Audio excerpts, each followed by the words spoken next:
Saya akrab disapa dengan Cici. Saya adalah seorang pelajar kelas 9 di SMP Negeri Surabaya. Luar biasa. Di tengah maraknya disinformasi dan era post-truth, bagaimana mekanisme dapat membentuk generasi Z yang mampu membedakan pengetahuan, opini, propaganda, dan kepentingan politik tanpa kehilangan tradisi berpikir kritis. Terima kasih.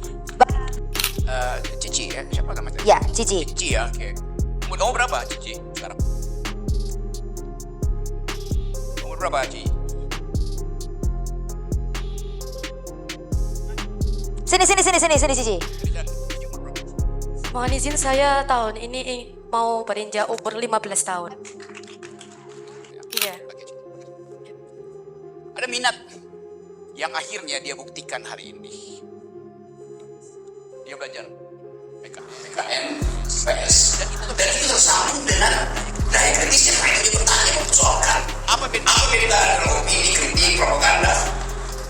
Jadi dia sendiri mengabaikan dosen-dosen dia, guru-gurunya. Dia datang sini bertanya, pasti kenapa?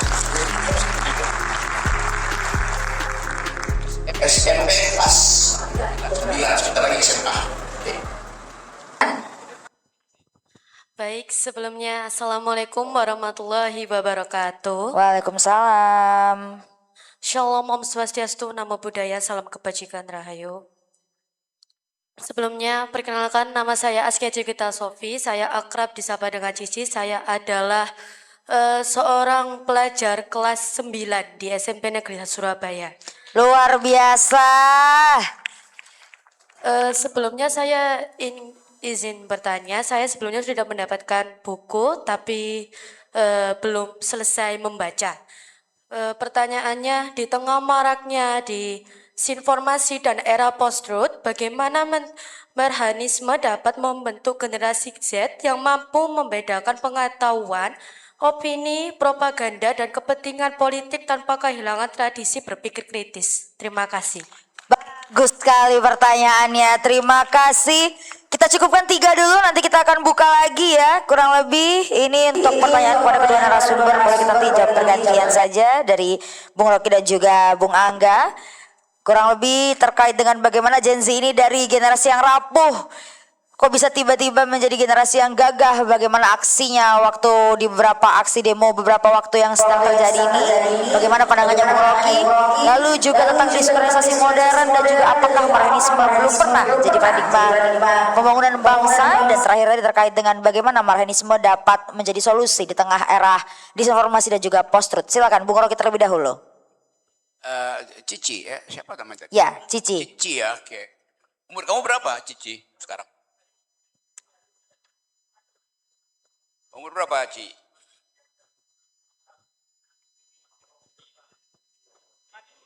Sini Cici. Cici umur berapa? Mohon izin, saya tahun ini mau berinjak umur 15 tahun.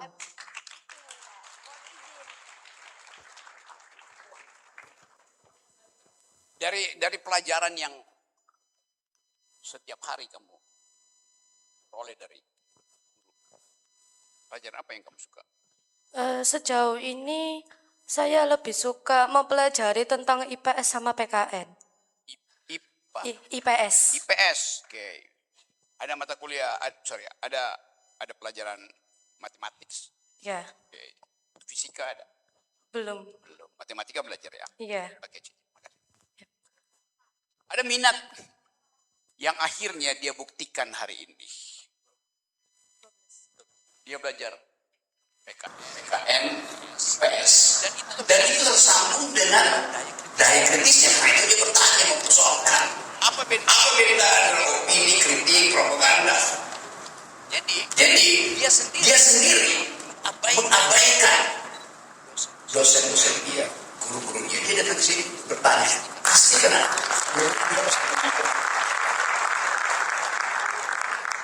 SMP kelas 9, sebentar lagi SMA. Ada seorang perempuan 5 tahun lalu, dia kelas 3 SMP, mau masuk kelas 1 SMA. seorang perempuan. Dia WA saya tadi malam. Dia WA orang, dan orang kasih. Terus saya dia bilang begini. Coba saya baca ya.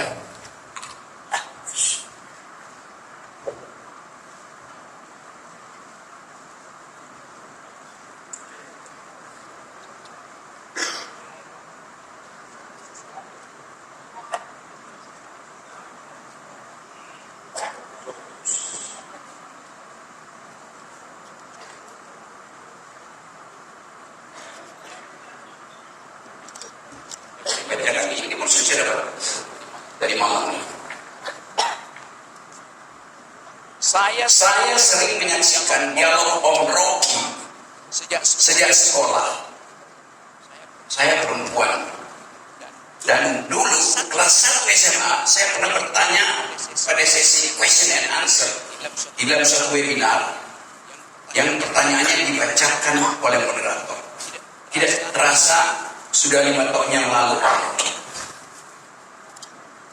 Nama saya Fatimah, wakil ketua PMUI.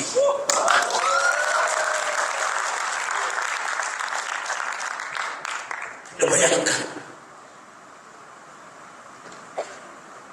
5 tahun lalu dia ikuti seluruh kebenisan saya di sosial media. Dia tahu saya ucapkan Presiden Jokowi bajingan tolong.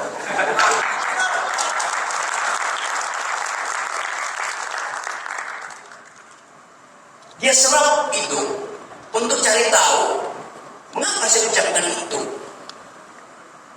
Dan akhirnya dia jadi bintang di semua podcast, talk show. Saya tidak heran 5 tahun lagi Cici akan menang.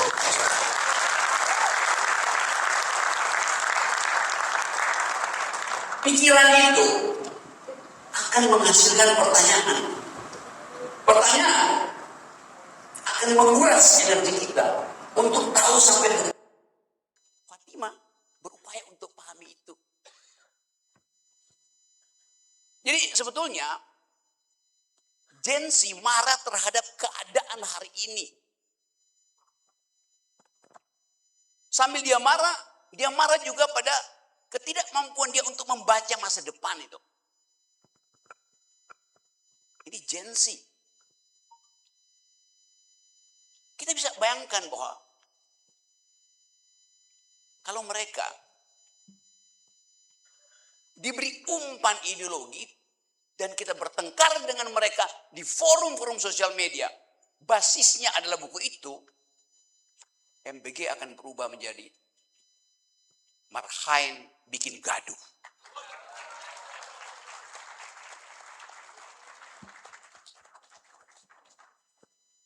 Sejarah memberi kesempatan.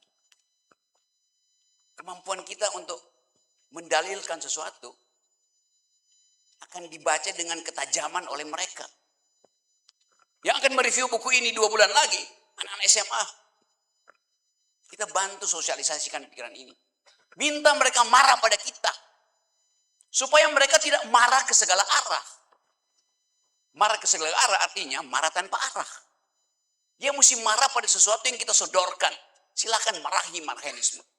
Sampai akhirnya dia paham bahwa saya tidak lagi mampu untuk marah. Karena saya menemukan jalan pikiran yang lurus di situ. Itu fungsi dari teman-teman di Surabaya.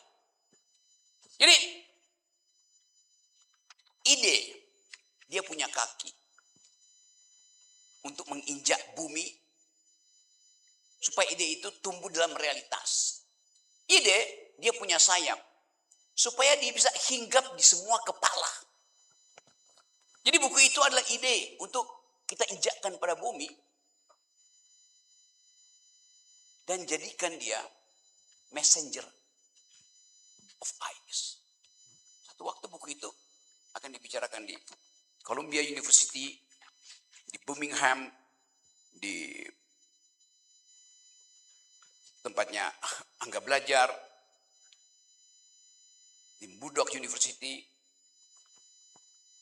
Saya ingin pesankan pada teman-teman, ada kesempatan disediakan oleh sejarah. Ketika bumi mulai memberi reaksi negatif terhadap kelakuan manusia. Kenapa? Karena tidak dituntun oleh environmental ethics. Bung Karno mengajarkan environmental ethics untuk mencicil keserakahan. Jangan dipamerkan.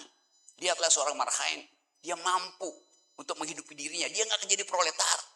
Tetapi sistemnya tidak boleh mengeksploitasi dia. Kita coba cari kaitan-kaitan epistemik antara marhaenisme dan environmentalism.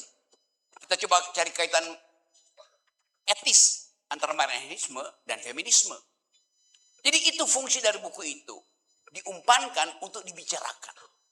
Bukan untuk dipamerkan. Terima kasih. Berikan tepuk tangan dulu untuk Bung Rocky.